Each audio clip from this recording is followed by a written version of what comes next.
Hey everyone, it's JM here, Disciple Dojo, and this video is going to be the second session from the Gordon Chapel Revival Week of Services, where I went down and taught a big picture overview of the Bible. In this second session, we zoomed in on the Old Testament, the Hebrew Bible, why it's important, and how to understand it, because it's the confusing part of the Bible, for sure. So I wanted to give the people there, and you viewers watching this, a big picture look at the Old Testament. I hope you enjoy it. Again, the sound quality is not studio quality. It was recorded live, so take that into account, especially you audiophiles out there.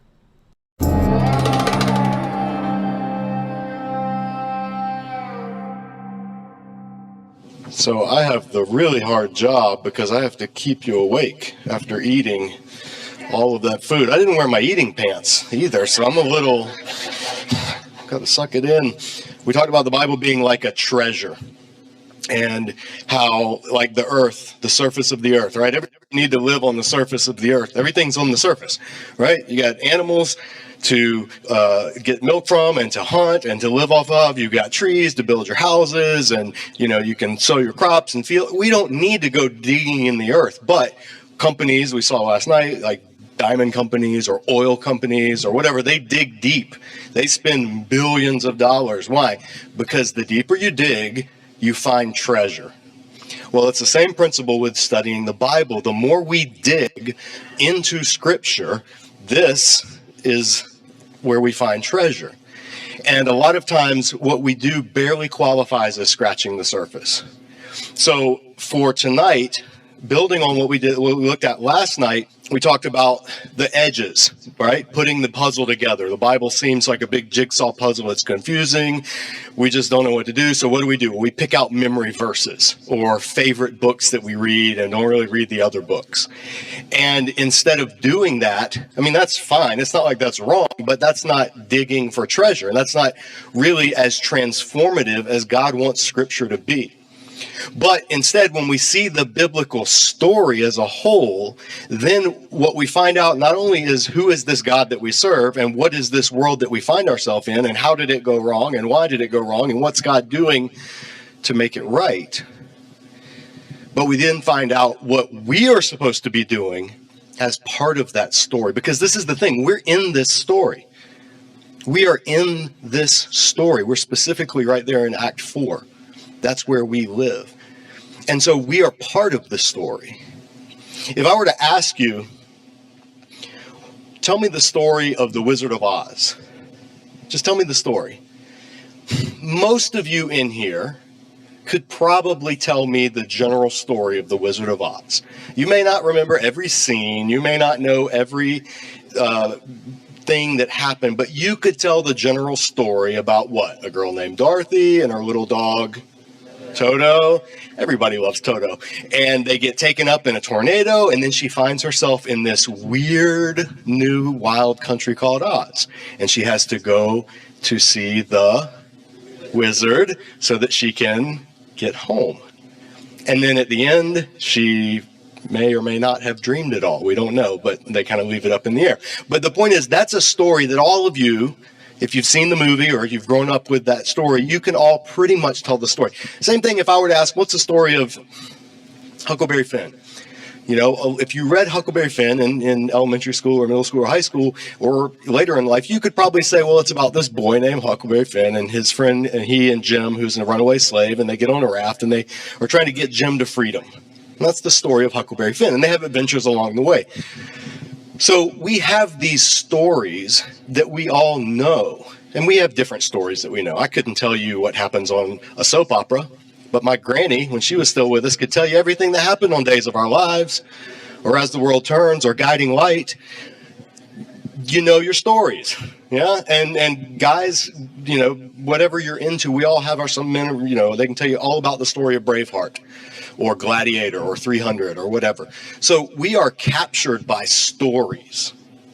We are enraptured by stories. Our lives are changed by stories. If I were to ask you, what's the story of the Old Testament? Very, very few people could share the story of the Old Testament the way that they could share the story of the Wizard of Oz. or of Gladiator or of any soap opera. Because we're not taught it as a story. We're taught it as these little individual stories that are only loosely related, right? We're taught Abraham, something about offering his son on the altar, or Noah, he built an ark. For some reason, God was mad, and and then there's David, and he killed a giant, but then he also killed a man and slept with his wife, so he's kind of a mixed bag. And then there's Solomon, who was going to cut a baby in half. Don't know why. So we have these. It's like this. Our minds are filled with these little stories. But the question is, what do those little stories have to do with the story, the big story? And the way that Jesus and every little boy and girl growing up in Israel at the time of Jesus learned who they were and who God was and what God wanted was through their story. That's what Israel did. Israel told their story to their children and their children's children and their children's children. They did not teach them sermons or lists of rules at first. Now, those things may come later, but from the earliest days, they taught their children, this is who we are.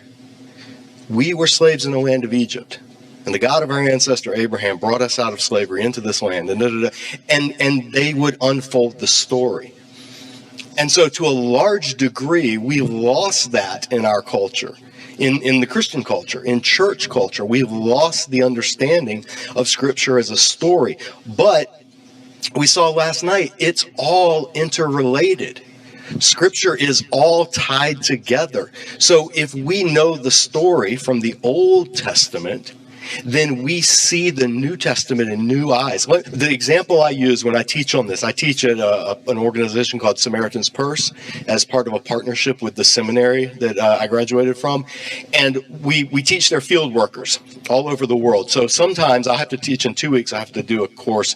And I may have students in there from Liberia, Iraq, Pakistan, France, Canada, all over the world, and right here in the States.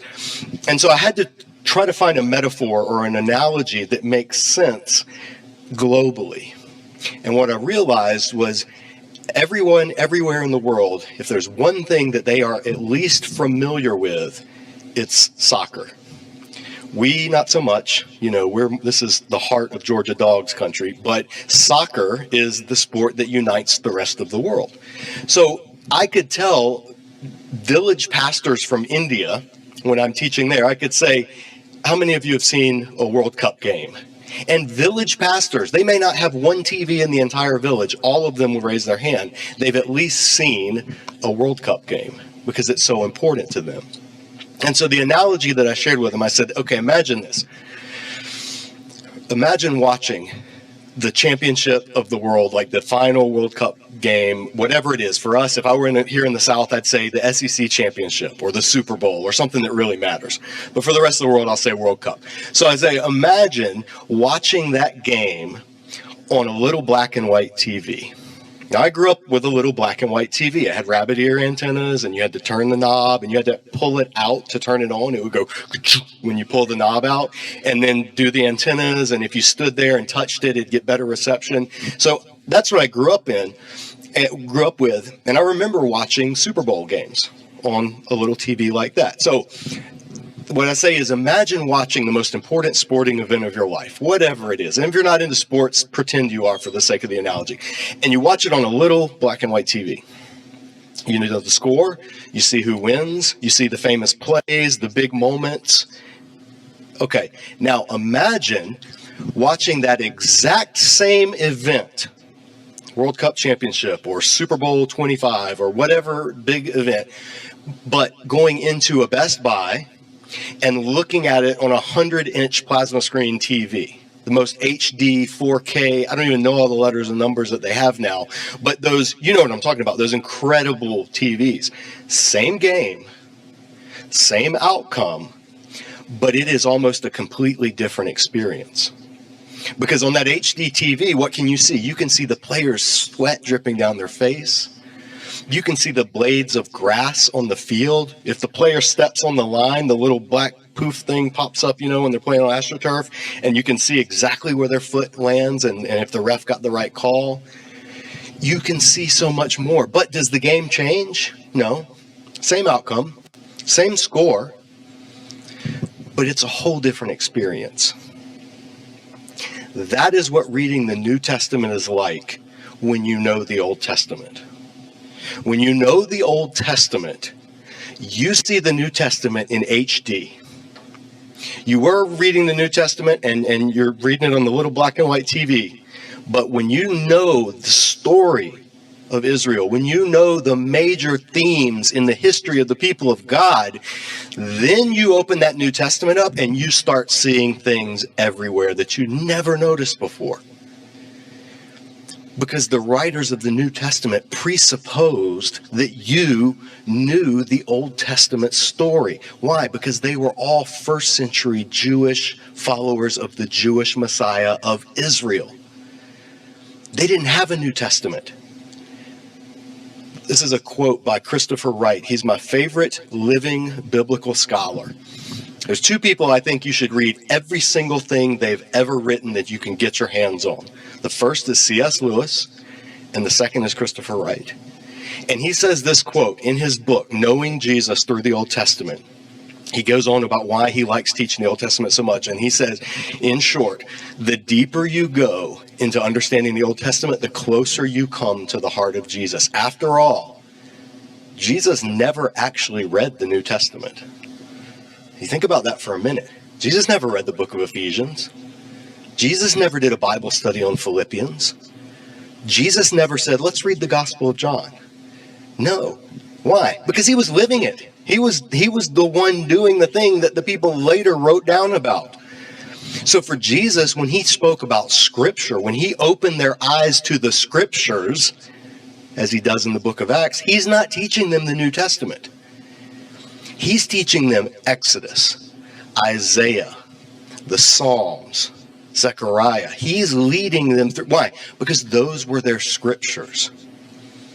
How many of you could sing along with the song tonight? Because he lives, I can face tomorrow. A lot of us in here knew that song by heart. Probably sung it 100 times, maybe more in our lives. Well, that's what the Psalms were for Israel. They sang the Psalms as their worship songs. So when Jesus is on the cross and he yells out, my God, why have you forsaken me? Some people who don't really know their Bible were like, oh, wait, maybe he's calling for Elijah. Why? Because he said, Eli, Eli, lama sabachthani. And Eli sounds like the Hebrew word for Elijah, Eliyahu. And they just misheard and they thought he was mumbling and delirious, thinking Elijah is going to come rescue me. But one of the people, if you read the Gospels, goes and takes the sponge and dips it in and offers it to him. Why? Because that person knew their Bible. They knew that Jesus wasn't saying, my God, why have you forsaken me, as just a normal statement. He was basically crying out Psalm 22. He was crying out the name of the psalm.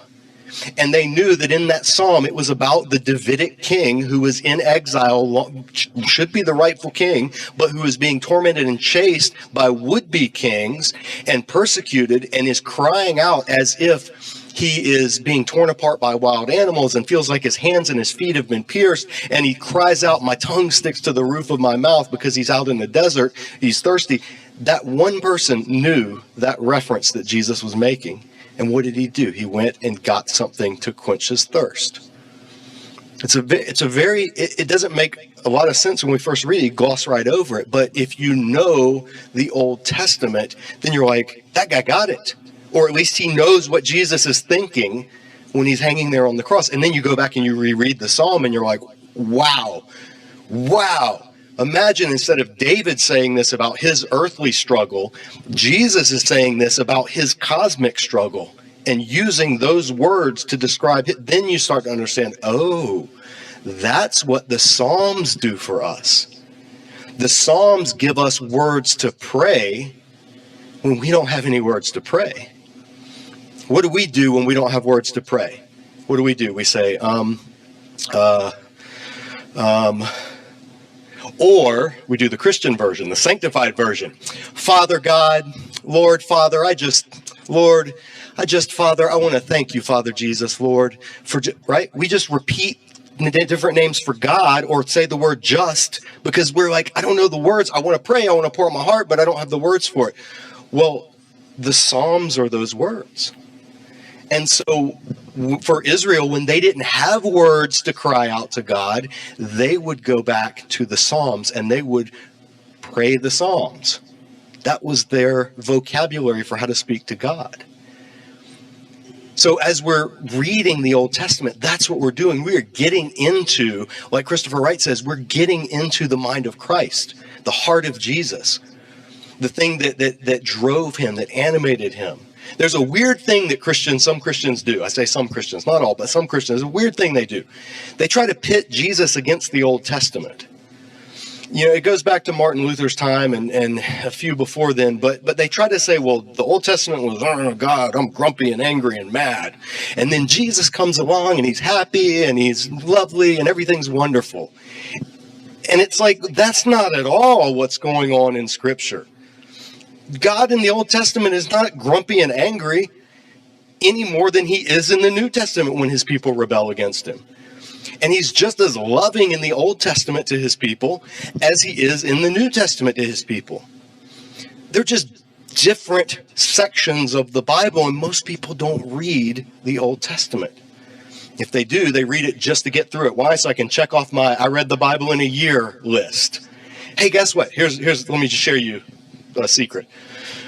You don't get any credit in heaven for reading the Bible in a year. You don't get 1 inch closer to glory because you read the Bible in a year. Now, it doesn't mean it's wrong. It doesn't mean it's bad. I'm not telling you not to read the Bible. But reading it in a year does nothing for your sanctification or even for your edification. Reading it to understand it, hey, it may take you 10 years. It may take you 20 years. Maybe you're a speed reader. You can get through it in 6 months. That doesn't matter. It's, are you absorbing it?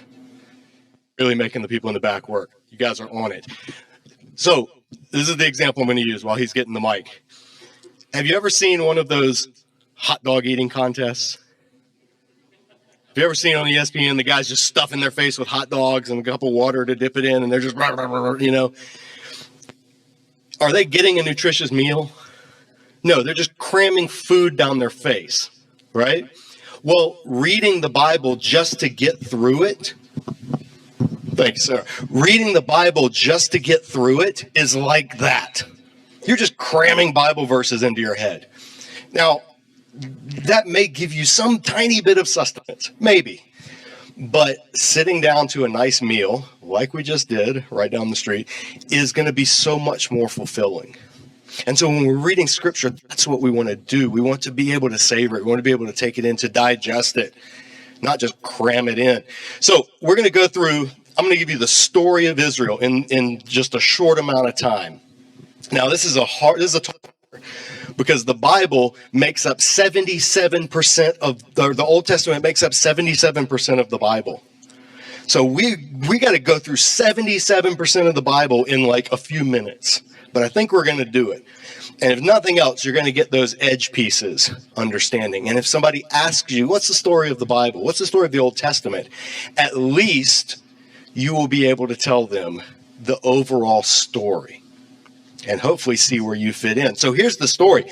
The Bible begins Genesis 1 through 11.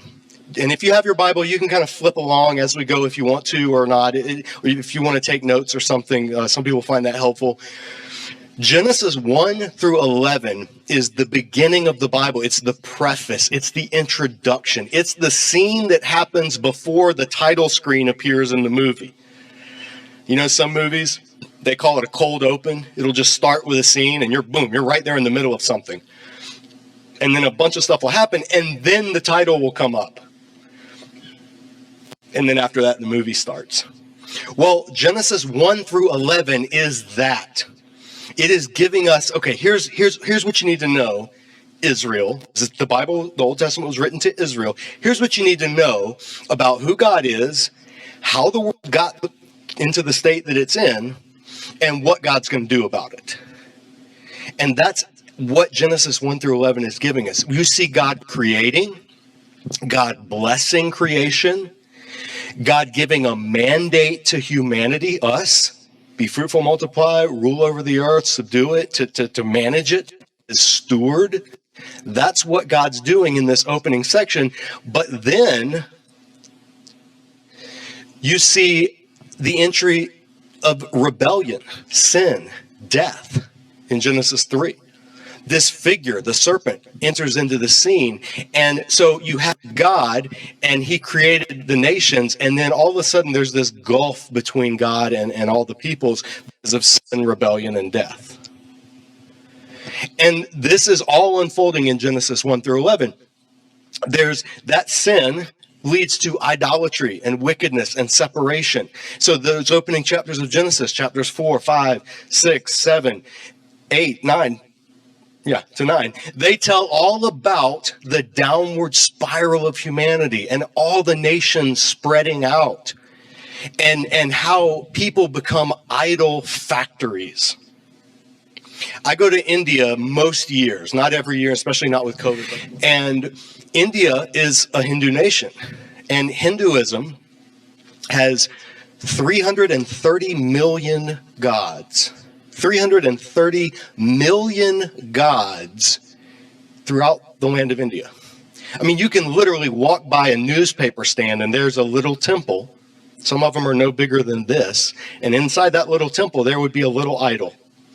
And people who wanted to get that God's favor would bring little gifts and place it there. Or they go to big lavish temples and they bring gifts there. Why? To get the God's favors. Why? Because they know that this world is messed up and it's hard and things, they need something to give them security and blessing. And they want their crops to grow, and they want their children to live and thrive, and they want their job to be secure, and they want their family to not starve to death. And so they reach out to these gods of their creation. And humans everywhere have done that, all over the world. And Genesis is telling us, that's nothing new. That goes all the way back to the beginning. That's what we do. We make things to worship instead of worshiping the one who made us. So this pattern continues. And finally, it gets so bad that God says, hey, if I let this keep going, this whole thing is going to be destroyed. So I'm going to wipe the slate clean, start over, and we're going to have Adam 2.0. His name's going to be Noah. We're going to get this whole project back on track through him. And God does that. But after Noah, after all the people are gone, sin is still in the world. And Noah's own children feel the effects of it. Noah feels the effects of it. And it continues, and it culminates in the very next section with the people trying to storm the heavens by building their own Tower of Babel. And the Tower of Babel was a way just to get the favor of the gods. And so they do that. They're still trying to create their own identity and their own religious faith. So they do that. Then after all of that, that's a lot. That's like a year's worth of sermons that we just did in a few minutes. But after all of that, then we come to Genesis 12. And at Genesis 12, we meet a guy, and his name is Abram. And Genesis 12 is where the title screen of the Bible would appear. If you want to know the story of the Old Testament, it begins in Genesis 12. Because God calls this guy Abram, and he says, I'm going to do something very specific through you. If you go where I'm telling you, then I'm going to do some things. And what he says, we don't have time to go into it, but he gives these promises that he's going to do. He says, I'm going to make your name great. You're going to be a blessing. Bless those who bless you. Curse those who curse you. He gives them all these promises, and it ends with the final promise. So that all the nations of the earth will be blessed through you. Through you, Abram, rich, old man with no children. His family line ends with him. He's well up there. He's older than almost anybody in this room, I would guarantee. Well, maybe not guarantee, I don't know, but I don't want to be rude, so I don't know how old. You're all like 25 in my eyes. And he says, hey, your offspring, your family is going to be how I bring the nations back to me. This is God's plan. Genesis chapter 12, verses 1 through 3 is God's big idea of the Bible. Everything else in the Bible that comes after Genesis 12 is the fulfilling or the unfolding of what God tells Abram in Genesis 12, 1 through 3. Everything else. And so it continues to unfold. Abram, God makes this promise to him in chapters 12, and then he reaffirms it in 16 and 17. And then Abraham has two sons. And God says, it's going to be through the younger one that I'm going to carry on this promise. The older one's fine. I've got him. I'm going to take care of him. Ishmael's cool. He's going to do his thing. And yes, he's part of your people. But Isaac's the one who this promise is going to carry on through. And then Isaac has two sons as well. And God does the same thing. Only this time they're twins. But he says, still, the older one's not who it's going to go through. It's going to go through the younger one. Why? Because I'm a God who likes to take people by surprise. I'm a God who likes to do things that people don't expect. All the nations have their ways of what they think the God should be like, and I do my best to turn those on their head as often as I can. And that's the God of Israel. But his plan, so Jacob ends up becoming who God is going to carry on this plan through, and Jacob ends up having 12 children, or 12 sons and a daughter. And those 12 sons become the heads of what becomes the tribes of Israel. And this is all of the book of Genesis.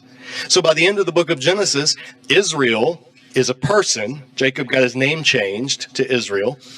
And by the way, Israel is a fun name. It just means wrestles with God or struggles with God. And he got it because he literally wrestled with God. And God changed his name and said, yeah, you've struggled with me and you've come out changed. And this is who your identity is going to be. We could do a whole cool session on that encounter, the all-night jiu-jitsu match between God and Jacob, but we don't have time. But anyway, so Israel, this is how Genesis ends. Israel is a people. They've gone from a person to a people. When there's about 70 or 72 of them, and they're down in Egypt. And God had made this promise, through your offspring in this land, all the nations of the earth are going to be blessed. But then Genesis ends with their offspring in another land. And they've saved some people. Joseph saves the area with the famine, and he does some stuff that, is kind of fulfills the promise, but doesn't completely fulfill this promise. And then Exodus begins. And you turn the page between Genesis and Exodus, and 400 years pass. Think about that. 400 years, turn the page, 400 years. That's longer than America's been a country. Everything that's ever happened in the history of this nation could have happened in the span of time between Genesis and Exodus. Just perspective is helpful sometimes in that regard. When we think God's not answering our prayers quick enough, those are some things that I like to keep in mind. Abraham heard from God, all this stuff's going to happen, Genesis 12, 1 through 3. I'm going to make your name great. You're going to be a blessing, 12 years pass. He didn't even have a child yet. 12 years. Think about that. Remember, when we start to get impatient, God's timetable is frequently bigger. But this is what he's doing. So eventually, Israel, when we turn the page in Exodus, not only is 40 years passed, but now they're slaves. And they're slaves in a genocidal regime in a foreign land. They are seen as bad hombres who have come across the border and are stealing the jobs and all that all the language that people in our day and age apply to others, foreigners, that's what they were applying to Israel at the time. And the Pharaoh at the time said, well, here's how we're going to do. We're going to do some population control. And so he comes up with this horrible plan that's genocide. It's ethnic cleansing. And God says, no, now is the time. I'm going to bring my people out of slavery, and I'm going to bring them to myself, and I'm going to prepare them so that then I can send them into the land, and they will be the light that draws all the nations back to me. And I'm going to do it by making a covenant with them. I'm going to make a covenant. What's a covenant? That's a church word.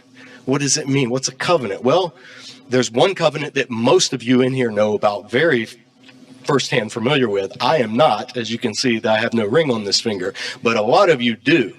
And that means that you have entered into a covenant. It's called marriage. A covenant is a binding agreement that's legally binding, that's socially witnessed and binding in the community, and that's spiritually binding. That's why you get married in a church with witnesses. So it's legal, it's spiritual, and it's a community thing. Well, God does that with Israel. He enters into a covenant with Israel. He literally marries Israel. He talks about it in the prophets. Why does Hosea use the image of marriage all throughout his book to describe God's broken relationship with Israel? Because they are like an adulterous wife. God married them and they cheated on him. The prophets, all the prophets basically repeat the same message. That's what Israel does. They enter into a covenant. God marries them. They repeatedly cheat on him. They cheat on him on the honeymoon night. In the book of Exodus, God's given them the covenant. They have just said, I do. And then Moses goes up the mountain to receive the rest of the golden calf. Right there. They don't even wait for the ink to dry before they're already cheating on God, breaking the covenant. And they do this time and time again. But God says, you keeping this covenant is going to be how you are my people. I am your God, and all the nations of the earth are going to see this relationship have, and they're going to be drawn to know me.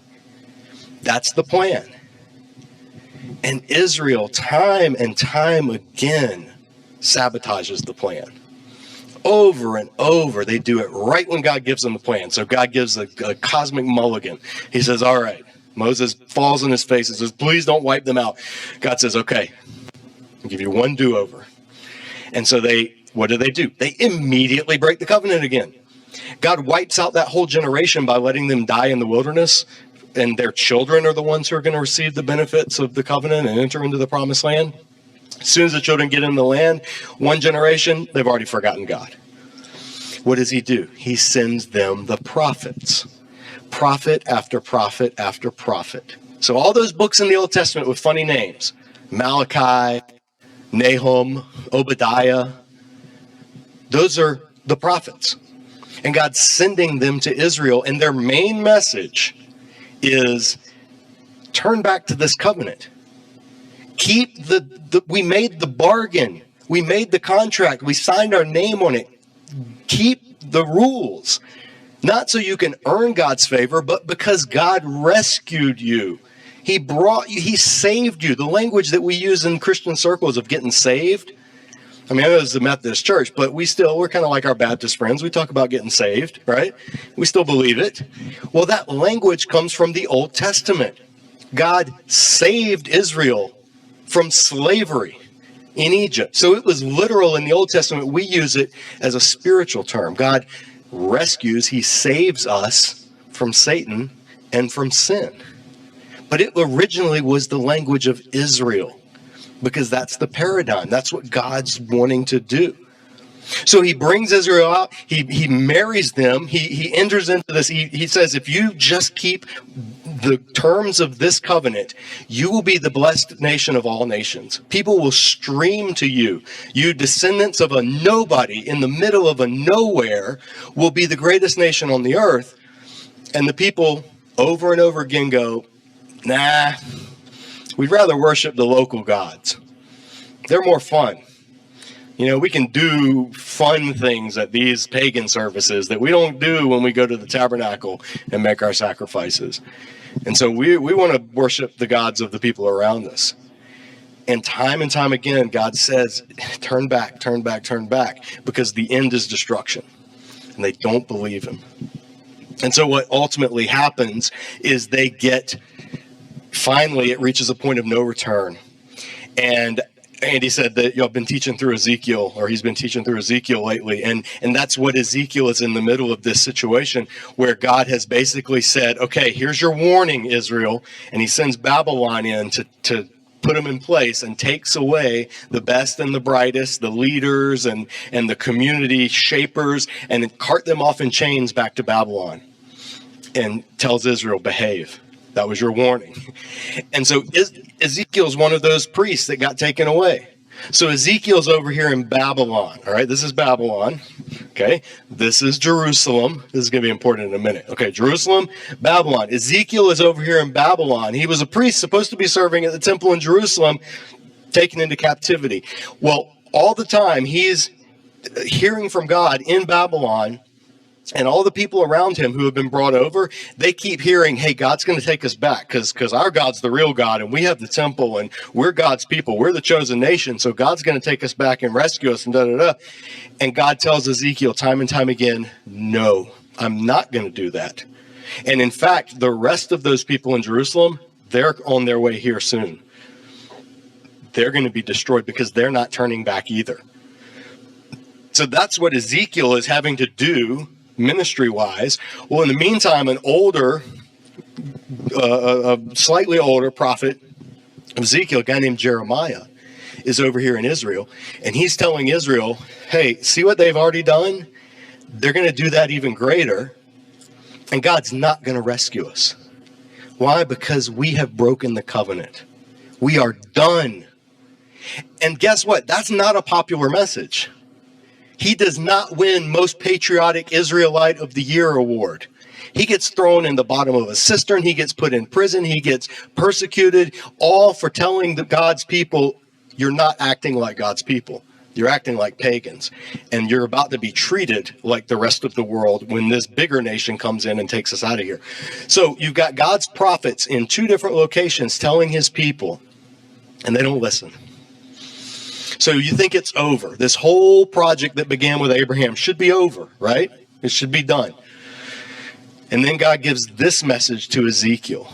He tells him this promise. All during the bad news, he said, that's the bad news. But the good news is, after this is over, I'm going to do something.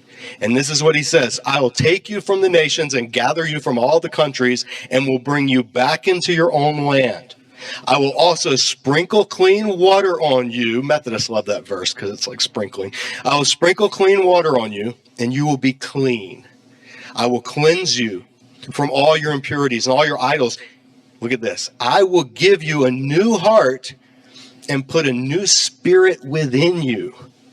I'll remove your heart of stone and give you a heart of flesh. I will place my spirit within you and cause you to follow my statutes and carefully observe my ordinances. I will do for you what you have not been able to do for yourself because your heart was hardened through sin and rebellion. I'm going to give you a heart transplant. And I'm going to take your rebellious spirit, I'm going to put my spirit in you and move you to follow my decrees. I'm going to regenerate you from the inside out. This is the message that Ezekiel gets. The same time, Jeremiah over here gets a similar message. God says, look, the days are coming, declares the Lord, when I will make a new covenant with the house of Israel and with the house of Judah. This one will not be like the covenant I made with their ancestors when I took them by the hand to bring them out of Egypt, a covenant they broke, even though I was a husband to them, declares the Lord. Instead, this is the covenant I will make with the house of Israel after those days, declares the Lord. I will place my law within them and write it on their hearts. I will be their God. They will be my people. No longer will one teach his neighbor or his brother saying, know the Lord, for they will all know me, from the least to the greatest of them, declares the Lord. I will forgive their sin, I forgive their wrongdoing, and never again remember their sin. This is what Jeremiah is told. Now, this is before the judgment's going to happen. God's giving a glimpse. There's judgment.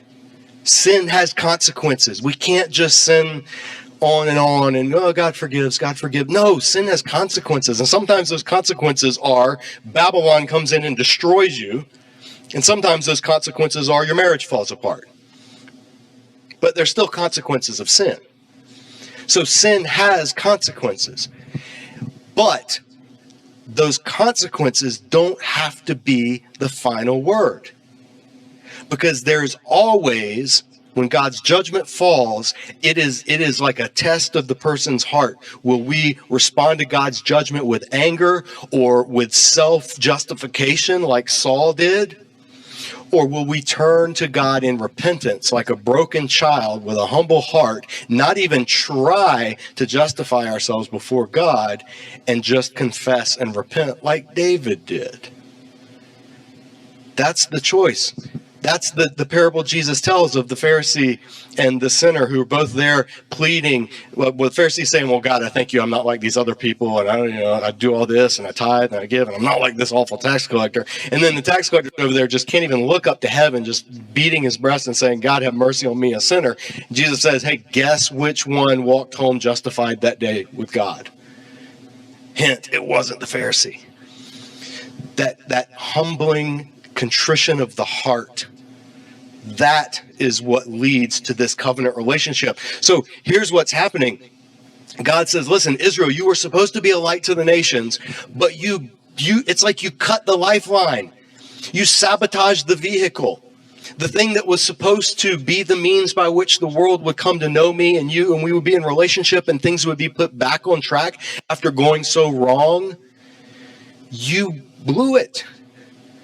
But guess what? I am bigger than even your sin. I'm bigger even than your rebellion. And I've got a way to do it, and to do it in a different way. Same purpose, but it's going to look very different. And it's not going to be about you being my people by living according to these things written on stone tablets. It's going to be about you being my people with my spirit in you and my law written on your hearts. The new covenant. And the thing about the new covenant that's so cool is the new covenant is an Old Testament thing. The new covenant was already talked about in the Old Testament. The new covenant was talked about. Ezekiel, Jeremiah, Moses also talked about it all the way back in Deuteronomy.